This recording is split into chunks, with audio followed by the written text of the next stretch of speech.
जब बात करता है और जो इंगेजमेंट होती है वो इंगेजमेंट रिस्पॉन्स और ऑडियंस को दुनिया को साथ लेके चलना ही सबसे बड़ी कामयाबी होती है। इसमें कोई मुबालगा नहीं है कि मेरी ज़िंदगी में जो मेरा बोलना काम है, मेरा प्रोफेशन है इमरान भाई है।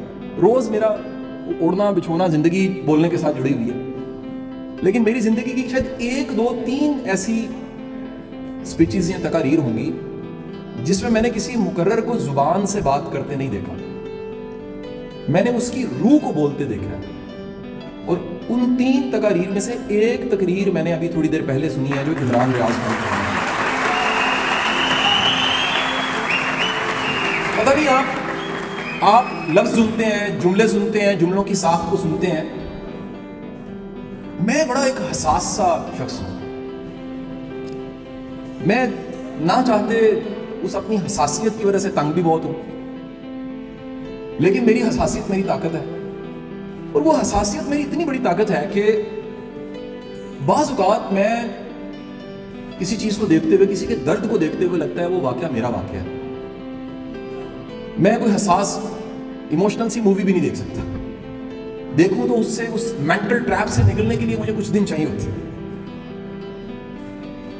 बगैर मुबालगे के कह रहा हूं, ये मैं बड़ा इस वक्त वो सच्ची बात है, मेरे जैसा बोलने वाला बंदा रुक रुक के बोल रहा है। उसकी वजह यही है कि जो अभी मैंने सुना और मेरी रूह ने सुना, और मेरा ये ईमान है इस बात पे कि जब भी जुबान बोलती है कान सुनता है, जब भी इमरान भाई रूह बोलती है ना तो रूह सुनती है।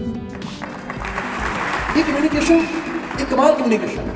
दुनिया में जब भी दिल बोलता है दिल सुनता है, जुबान बोलती है कान सुनता है, रूह बोलती है तो रूह सुनती है। तो अभी जो मेरी रूह ने सुना, यकीनन यहाँ पे बहुत से लोग ऐसे होंगे जिनका वही एक्सपीरियंस शायद जो मेरा हुआ कि मेरी ज़िंदगी की ये आज, इमरान भाई आपको बहुत दफ़ा सुना, मैंने टीवी पे भी सुना, लेकिन आज मेरा ये मानना है कि जो मैंने आपको सुना और जो महसूस किया और जो आपकी आंखों में देखा और जो उन आंखों में झांक के बड़ा बड़ा अंदर जाके देखा, खुदा कसम आपकी रूह बोल रही थी। ये आपका लॉजिक नहीं था कोई, ये आप कुछ और था, वो कनेक्शन था जिसके ज़रिए आपने बात की है। अज़ल वाला मेरा मौजू इससे थोड़ा सा मुख्तलिफ है, और मुझे रियायत दे दीजिएगा उससे पहले, क्योंकि मेरा मुकर्रर मेरा भाई, इससे मेरा बड़ा लाड है, बड़ा एक बड़ा हमें दावे का हमारा ताल्लुक है, बड़ा पुराना ताल्लुक है। वो मैं पहले ही मान जाता हूँ कि मुझसे पहले की तकरीर ऐसी थी जैसी तकरीर और जैसी तारीफ मैं कर चुका हूँ। मेरी तकरीर को रियायत दे दीजिएगा, मेरी नलायकियों को बहुत सी रियायत आपको देनी पड़ेगी, क्योंकि मैं उतनी अच्छी बात नहीं कर सकूँगा, शायद मैं उस कैफियत में, उस कैफियत के मकाम पे नहीं पहुँच सकूँगा। लेकिन क्योंकि हुक्म है, मैं तरतीब के एतबार से मैंने बात करनी है, मेरी बात को सुन लीजिएगा।